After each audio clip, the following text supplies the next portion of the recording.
ನಮಸ್ಕಾರ. ನನ್ನ ಹೆಸರು ನವೀನ್ ಕುಮಾರ್, ಸಹಾಯಕ ಪ್ರಾಧ್ಯಾಪಕರು, ಸರ್ಕಾರಿ ಮಹಿಳಾ ಕಾಲೇಜು ಚಿಂತಾಮಣಿ. ಇಂದು ಕಂಪನಿ ಸಂಬಂಧಿ ಅರ್ಥಶಾಸ್ತ್ರದ 43ನೇ ಸೆಷನ್ ಆದಂಥ ಬಹುರಾಷ್ಟ್ರೀಯ ನಿಗಮಗಳು, ಅವುಗಳ ಅರ್ಥ ವಿವರಣೆ ಹಾಗೂ ಅವುಗಳ ಲಕ್ಷಣಗಳ ಬಗ್ಗೆ ಚರ್ಚಿಸೋಣ. ಬಹುರಾಷ್ಟ್ರೀಯ ಕಂಪನಿಗಳು ಇಂದಿನ ಜಾಗತಿಕ ಅರ್ಥವ್ಯವಸ್ಥೆಯಲ್ಲಿ ಬಹುಮುಖ್ಯವಾದ ಪಾತ್ರವನ್ನು ವಹಿಸುತ್ತಿವೆ. ಅವುಗಳು ಬಹುತೇಕ ಎಲ್ಲ ದೇಶಗಳ ಆರ್ಥಿಕತೆಗಳನ್ನು ನಿರ್ವಹಿಸುತ್ತಿವೆ ಎಂದರೆ ತಪ್ಪಾಗಲಾರದು. ಅಲ್ಲದೆ ಇವು ಯಾವುದಾದರೂ ಒಂದು ದೇಶದ ಪ್ರಮುಖ ಶಾಖೆಯನ್ನು ಹೊಂದಿದ್ದು ಅಥವಾ ಪ್ರಧಾನ ಕೇಂದ್ರ ಕಚೇರಿಯನ್ನು ಹೊಂದಿದ್ದು ಇತರ ಎಲ್ಲ ದೇಶಗಳಲ್ಲಿ ತನ್ನ ಶಾಖೆಗಳನ್ನು ವಿಸ್ತರಿಸಿಕೊಂಡು ಆರ್ಥಿಕತೆಯನ್ನು ಮುನ್ನಡೆಸುವ ಹಿನ್ನೆಲೆಯಲ್ಲಿ ವಿವಿಧ ಸರಕು ಸೇವೆಗಳನ್ನು ಒದಗಿಸುತ್ತಿವೆ. ಬಹುರಾಷ್ಟ್ರೀಯ ಕಂಪನಿಯು ಒಂದು ದೇಶದಲ್ಲಿ ಸಂಯೋಜಿಸಲ್ಪಟ್ಟಿದ್ದು, ಅಂದರೆ ಒಂದು ದೇಶದಲ್ಲಿ ತನ್ನ ಪ್ರಮುಖ ಕಚೇರಿಯನ್ನು ಹೊಂದಿದ್ದು, ಅವರ ಕಾರ್ಯಾಚರಣೆಗಳು ಸ್ವದೇಶದಿಂದ ಆಚೆಗೆ ವಿಸ್ತರಿಸಿರುತ್ತವೆ ಮತ್ತು ಸ್ವದೇಶದ ಜೊತೆಗೆ ಇತರ ದೇಶಗಳಲ್ಲಿ ಅತಿಥೇಯ ರಾಷ್ಟ್ರಗಳು ಎಂದು ಕರೆಯಲ್ಪಡುವ ದೇಶಗಳಲ್ಲಿ ವ್ಯವಹಾರವನ್ನು ನಡೆಸುತ್ತವೆ. ಬಹುರಾಷ್ಟ್ರೀಯ ಕಂಪನಿಯ ಪ್ರಧಾನ ಕಚೇರಿಯು ಸ್ವದೇಶದಲ್ಲಿದ್ದು, ಅದರ ಶಾಖೆಗಳು ವಿವಿಧ ದೇಶಗಳಲ್ಲಿ ವಿಸ್ತರಿಸಿರುತ್ತವೆ. ನೀಲ್ ಎಚ್ ಜಾಕೋಬಿ ರವರು ಹೇಳುವಂತೆ ಒಂದು ಬಹುರಾಷ್ಟ್ರೀಯ ಕಂಪನಿಯನ್ನು ಈ ಕೆಳಗಿನಂತೆ ವ್ಯಾಖ್ಯಾನಿಸಬಹುದು. ಒಂದು ಬಹುರಾಷ್ಟ್ರೀಯ ಸಂಸ್ಥೆಯು 2 ಅಥವಾ ಹೆಚ್ಚಿನ ದೇಶಗಳಲ್ಲಿ ವ್ಯವಹಾರವನ್ನು ಹೊಂದಿದ್ದು ಮತ್ತು ಕಾರ್ಯನಿರ್ವಹಿಸುತ್ತದೆ. ಬಹುರಾಷ್ಟ್ರೀಯ ಕಂಪನಿಯು ವಿವಿಧ ಹೆಸರುಗಳಿಂದ ಕರೆಯಲ್ಪಟ್ಟು ಅದು ಜಾಗತಿಕ ಉದ್ಯಮ, ಅಂತಾರಾಷ್ಟ್ರೀಯ ಉದ್ಯಮ, ವಿಶ್ವ ಉದ್ಯಮ, ವಿದೇಶಿಯ ನಿಗಮ ಮೊದಲಾದ ಹೆಸರುಗಳಿಂದ ಕರೆಯಲ್ಪಡುತ್ತದೆ. ಈ 2 ವ್ಯಾಖ್ಯಾನಗಳನ್ನು ಗಮನಿಸಿದಾಗ ಒಂದು ದೇಶದಲ್ಲಿ ಒಂದು ರಾಷ್ಟ್ರವು ತನ್ನ ನೆಲೆಯನ್ನು ಹೊಂದಿದ್ದು ಆಡಳಿತ ನಿರ್ವಹಣಾ ಕೇಂದ್ರ ಸ್ಥಾನವಾಗಿ ಹೊಂದುವ ಮೂಲಕ ಜಗತ್ತಿನ ಹಲವು ದೇಶಗಳಲ್ಲಿ ಉದ್ಯಮ ಕಾರ್ಯಾಚರಣೆಯನ್ನು ನಡೆಸುತ್ತಿರುವ ಬೃಹತ್ ಉದ್ಯಮ ಸಂಸ್ಥೆಗಳೇ ಬಹುರಾಷ್ಟ್ರೀಯ ನಿಗಮಗಳು.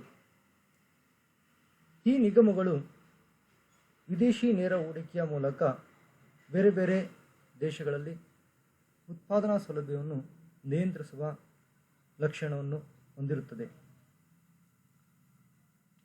ಬಹುರಾಷ್ಟ್ರೀಯ ನಿಗಮವನ್ನು ಅಂತಾರಾಷ್ಟ್ರೀಯ ನಿಗಮಗಳು, ಗೋಳಾವೃತ ನಿಗಮಗಳು ಎಂದೂ ಸಹ ಕರೆಯಲಾಗುತ್ತದೆ. ಇವುಗಳ ಮೂಲಕ ಅಂತಾರಾಷ್ಟ್ರೀಯ ವ್ಯಾಪಾರ, ವಾಣಿಜ್ಯ ಚಟುವಟಿಕೆಗಳು, ವಿದೇಶಾಂಗ ವ್ಯವಸ್ಥೆ, ಅಂತಾರಾಷ್ಟ್ರೀಯ ಮಟ್ಟದ ಸಹಕಾರ ವ್ಯವಸ್ಥೆ,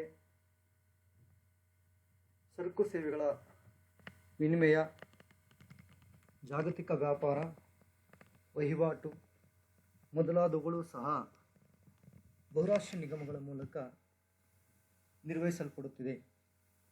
ಸಾಮಾನ್ಯವಾಗಿ ಬಹುರಾಷ್ಟ್ರೀಯ ಕಂಪನಿಗಳು ಕೇಂದ್ರ ಕಚೇರಿಯನ್ನು ಹೊಂದಿರುವಂತಹದ್ದಕ್ಕೆ ಸ್ವದೇಶ ಎಂದಲೂ, ಶಾಖೆಗಳನ್ನು ಹೊಂದಿರುವ ದೇಶಗಳಿಗೆ ಆತಿಥೇಯ ದೇಶ ಎಂತಲೂ ಕರೆಯಲಾಗುತ್ತದೆ.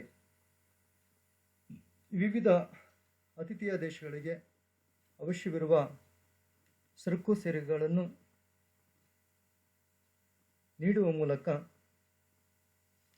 ಅವುಗಳ ಆರ್ಥಿಕತೆಯನ್ನು ಹೊಂದಿವೆ. ಇಂತಹ ಬಹುರಾಷ್ಟ್ರೀಯ ನಿಗಮಗಳ ಪ್ರಮುಖ ಸಂಸ್ಥೆಗಳು ಹಲವಾರಿದ್ದು ಅವುಗಳು ವಿವಿಧ ರೀತಿಯ ಕಾರ್ಯಾಚರಣೆಯನ್ನು ಬೇರೆ ಬೇರೆ ದೇಶಗಳಿಗೆ ವಿಸ್ತರಿಸಿವೆ. ಮತ್ತೊಂದು ವ್ಯಾಖ್ಯಾನದ ಪ್ರಕಾರ ನೋಡುವುದಾದರೆ, ವಿಶ್ವಸಂಸ್ಥೆಯ ಪ್ರಕಾರ ಬಹುರಾಷ್ಟ್ರೀಯ ನಿಗಮವು ಮೂಲ ಆಧಾರಿತ ದೇಶದ ಹೊರಗೆ ಉತ್ಪಾದನೆ ಅಥವಾ ಸೇವಾ ಸೌಲಭ್ಯಗಳನ್ನು ಹೊಂದಿರುವ ಅಥವಾ ನಿಯಂತ್ರಿಸುವ ಒಂದು ಉದ್ಯಮವಾಗಿದೆ. WH ಮೋರಲ್ಯಾಂಡ್ ರವರ ಮಾತಿನಲ್ಲಿ ಹೇಳುವುದಾದರೆ, ಬಹುರಾಷ್ಟ್ರೀಯ ಸಂಸ್ಥೆಗಳು ಅಥವಾ ಕಂಪನಿಗಳು ಒಂದಕ್ಕಿಂತ ಹೆಚ್ಚು ವಿದೇಶಗಳಲ್ಲಿ ನಿರ್ವಹಣೆ, ಮಾಲೀಕತ್ವ ಮತ್ತು ನಿಯಂತ್ರಣಗಳನ್ನು ಹರಡಿರುವ ಉದ್ಯಮಗಳಾಗಿವೆ. ವಿಶ್ವ ವ್ಯಾಪಾರ ಮತ್ತು ವಹಿವಾಟು ಚಲನೆಗಳ ಮಾದರಿಗಳ ಮೇಲೆ ಪ್ರಭಾವ ಬೀರುವುದು ಬಹುರಾಷ್ಟ್ರ ಸಂಸ್ಥೆ. ಬಹುರಾಷ್ಟ್ರೀಯ ನಿಗಮವು ಒಂದು ದೇಶದಲ್ಲಿ ಪ್ರಧಾನ ಕಚೇರಿಯನ್ನು ಹೊಂದಿರುವ ಕಂಪನಿಯಾಗಿದ್ದು, ಅವು ಅನೇಕ ದೇಶಗಳಲ್ಲಿ ಕಾರ್ಯನಿರ್ವಹಿಸುತ್ತವೆ. ಬಹುರಾಷ್ಟ್ರೀಯ ಕಂಪನಿಗಳ ಬೆಳವಣಿಗೆಗೆ ವಿವಿಧ ಕಾರಣಗಳಿವೆ. ಮೊದಲನೆಯದಾಗಿ, ವ್ಯಾಪಾರ ಅಡೆತಡೆಗಳ ನಾಶವಾಗುವುದು ಅಥವಾ ಸ್ಥಳೀಯ ಮಾರುಕಟ್ಟೆಗೆ ಅನುಗುಣವಾಗಿ ಉತ್ಪನ್ನವನ್ನು ಉತ್ಪಾದಿಸುವ ಅಗತ್ಯದಿಂದಾಗಿ ರಫ್ತು ಮಾಡುವುದು ಅತ್ಯುತ್ತಮ ಪರ್ಯಾಯವಾಗಿರುವುದಿಲ್ಲ. ಈ ಹಿನ್ನೆಲೆಯಲ್ಲಿ ಸಾಕಷ್ಟು ರೀತಿಯಂತಹ ಬಹುರಾಷ್ಟ್ರೀಯ ನಿಗಮಗಳು ತಮ್ಮ ಜಾಲವನ್ನು ವಿವಿಧ ದೇಶಗಳಿಗೆ ವಿಸ್ತರಿಸಿವೆ.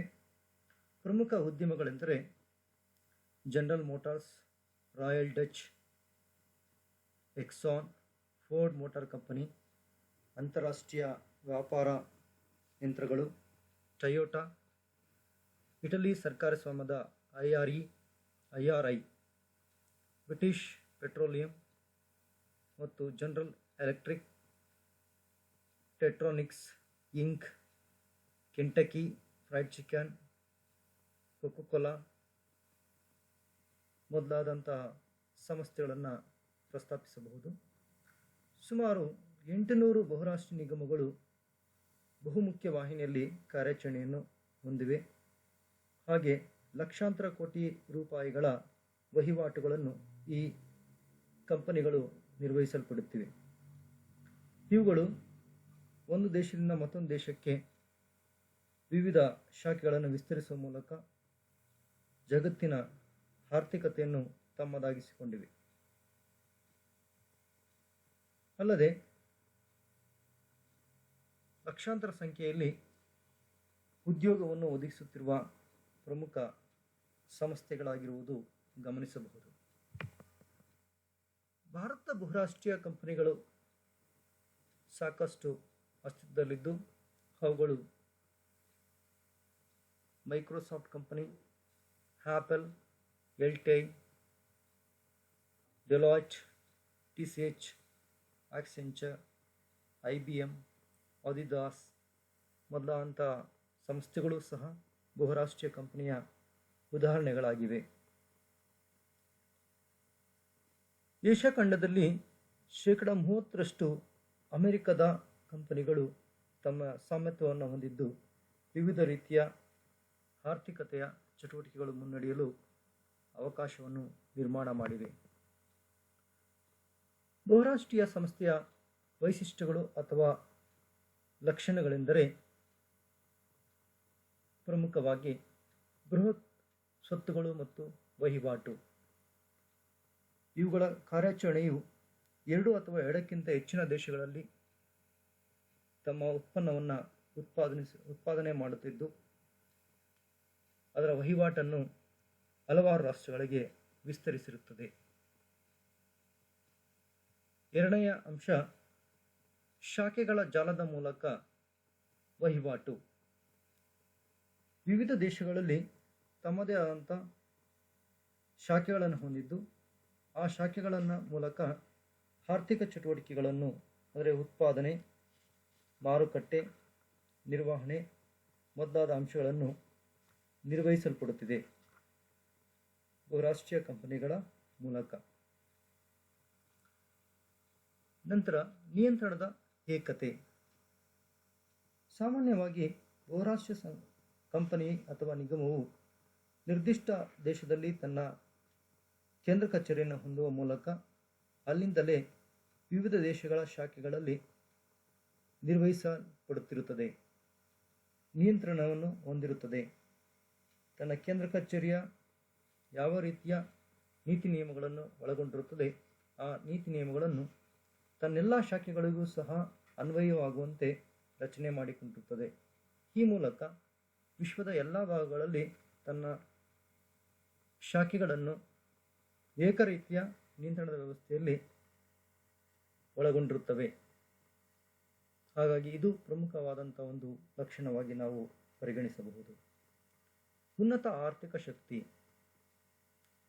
ಸಾಮಾನ್ಯವಾಗಿ ಬಹುರಾಷ್ಟ್ರೀಯ ಕಂಪನಿಗಳು ದೊಡ್ಡ ಮೊತ್ತದ ಬಂಡವಾಳವನ್ನು ಹೊಂದಿದ್ದು ವಿವಿಧ ದೇಶಗಳಲ್ಲಿ ವಿದೇಶಿ ನೇರ ಹೂಡಿಕೆಯ ಮೂಲಕ ನಿಗಮಗಳಾಗಿ ನಿರ್ಮಾಣಗೊಂಡಿರುತ್ತವೆ.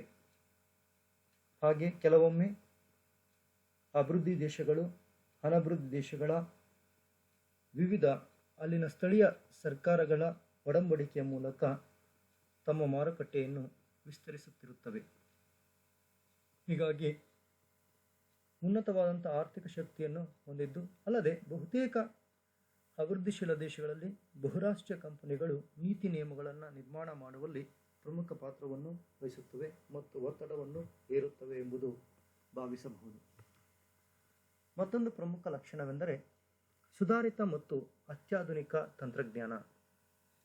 ಬಹುತೇಕ ಬಹುರಾಷ್ಟ್ರೀಯ ಕಂಪನಿಗಳು ಕಾಲಕಾಲಕ್ಕೆ ಬದಲಾಗುತ್ತಿರುವ ತಂತ್ರಜ್ಞಾನವನ್ನು ವೇಗವಾಗಿ ಅಳವಡಿಸಿಕೊಂಡು ಅಭಿವೃದ್ಧಿಶೀಲ ದೇಶಗಳಲ್ಲಿ ತೊಡಗಿಸುವ ಮೂಲಕ ಅಲ್ಲಿನ ಸ್ಥಳೀಯ ಸಂಪನ್ಮೂಲಗಳನ್ನು ಬಳಸಿಕೊಳ್ಳಲು ಪ್ರಯತ್ನಿಸುತ್ತವೆ. ಹೀಗಾಗಿ ಬಹುರಾಷ್ಟ್ರೀಯ ಕಂಪನಿಗಳ ಪ್ರಮುಖ ಲಕ್ಷಣ ಸುಧಾರಿತ ಮತ್ತು ಅತ್ಯಾಧುನಿಕ ತಂತ್ರಜ್ಞಾನವನ್ನು ಒಳಗೊಂಡಿರುವುದು. ಮತ್ತೊಂದು ಪ್ರಮುಖ ಅಂಶ ಲಕ್ಷಣಗಳಲ್ಲಿ ನಾವು ನೋಡುವುದಾದರೆ ಅಥವಾ ವೈಶಿಷ್ಟ್ಯಗಳಲ್ಲಿ ನೋಡುವುದಾದರೆ ವೃತ್ತಿಪರ ನಿರ್ವಹಣೆ. ಬಹುರಾಷ್ಟ್ರೀಯ ಕಂಪನಿಯ ಕಾರ್ಯನಿರ್ವಹಣಾಗಾರರು ಅಥವಾ ವ್ಯವಸ್ಥಾಪಕರು ವೃತ್ತಿಪರ ನಿರ್ವಹಣಾ ಜ್ಞಾನವನ್ನು ಹೊಂದಿದ್ದು ಬೌದ್ಧಿಕ ಆಸ್ತಿಯ ಮೂಲಕ ಕಾಲಕಾಲಕ್ಕೆ ಸ್ಥಳೀಯವಾಗಿ ಲಭ್ಯವಾಗಬಹುದಾದ ಸಂಪನ್ಮೂಲವನ್ನು ಮಿತವಾದ ವೆಚ್ಚದಲ್ಲಿ ಹೇಗೆ ಲಾಭಗಳನ್ನು ಗಳಿಸಲು ಪ್ರಯತ್ನಿಸಬಹುದೆಂಬುದನ್ನು ತಾಂತ್ರಿಕವಾಗಿ ಕಂಡುಕೊಂಡಿರುತ್ತಾರೆ. ಈ ಹಿನ್ನೆಲೆಯಲ್ಲಿ ಸದಾಕಾಲ ನಿರ್ವಹಣಾಗಾರರು, ವ್ಯವಸ್ಥಾಪನಾಗಾರರು ಅಥವಾ ಉದ್ಯಮಿಗಳು ಬಹುರಾಷ್ಟ್ರೀಯ ನಿಗಮಗಳಲ್ಲಿ ತಮ್ಮ ಬೌದ್ಧಿಕ ಆಸ್ತಿಯನ್ನು ತಾಂತ್ರಿಕ ರೂಪದಲ್ಲಿ ಬಳಸುವ ಮೂಲಕ ವೃತ್ತಿಪರ ನಿರ್ವಹಣೆಯನ್ನು ಸಹ ಕೈಗೊಳ್ಳುತ್ತಿರುತ್ತಾರೆ. ಹಾಗೆ ಬಹುರಾಷ್ಟ್ರೀಯ ನಿಗಮಗಳ ಪ್ರಮುಖ ಲಕ್ಷಣವಾಗಿ ನಾವು ಈ ಅಂಶವನ್ನು ಪರಿಗಣಿಸಬಹುದು. ಮತ್ತೊಂದು ಪ್ರಮುಖ ಲಕ್ಷಣ ಆಕ್ರಮಣಕಾರಿ ಜಾಹೀರಾತು ಮತ್ತು ಮಾರುಕಟ್ಟೆ.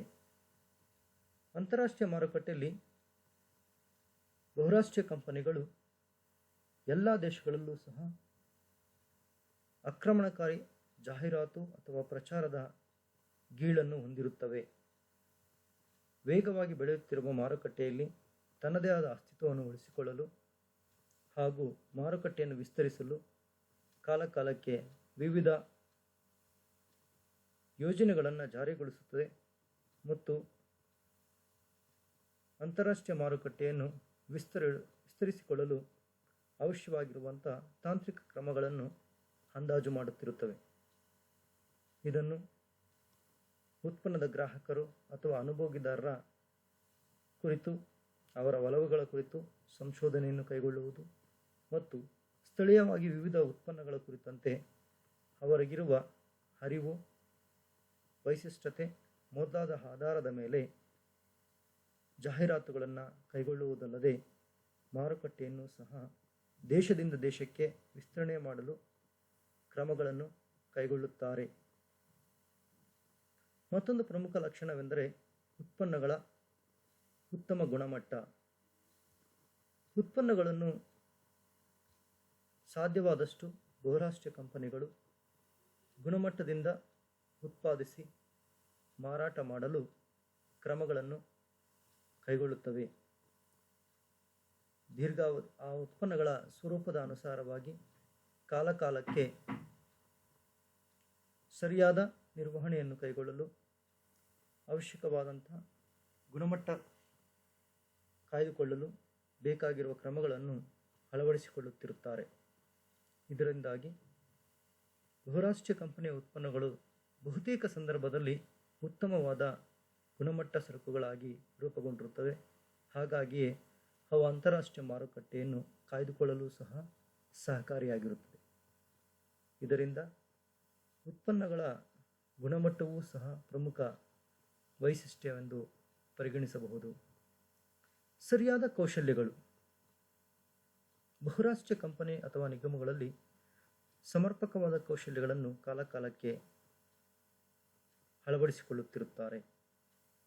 ಅಲ್ಲಿನ ಕುಶಲಕರ್ಮಿಗಳು, ಆಡಳಿತಗಾರರು, ಮೇಲ್ವಿಚಾರಕರು ಮೊದಲಾದವರು ಉತ್ಪಾದನಾ ಚಟುವಟಿಕೆಯಲ್ಲಿ ಅವಶ್ಯವಿರುವ ಕೌಶಲ್ಯಗಳನ್ನು ರೂಢಿಗತ ಮಾಡಿಕೊಂಡು ಮಾರುಕಟ್ಟೆಯನ್ನು ವಿಸ್ತರಿಸಲು ಅವಕಾಶವಾಗುತ್ತದೆ. ಮತ್ತೊಂದು ಪ್ರಮುಖವಾದಂಥ ಲಕ್ಷಣವೆಂದರೆ ಮುಂದುವರಿದ ಬೆಳವಣಿಗೆ. ಸಾಮಾನ್ಯವಾಗಿ ಬಹುರಾಷ್ಟ್ರೀಯ ಕಂಪನಿಗಳು ಬೆಳವಣಿಗೆಯು ನಿರಂತರವಾಗಿರುತ್ತದೆ. ಬೆಳವಣಿಗೆಯ ಹಿನ್ನೆಲೆಯಲ್ಲಿ ವಿವಿಧ ಹೂಡಿಕೆ ಅಂಶಗಳನ್ನು ಕಾಲಕಾಲಕ್ಕೆ ಹಲವಾರು ದೇಶಗಳಿಗೆ ವಿಸ್ತರಿಸುವ ಮೂಲಕ,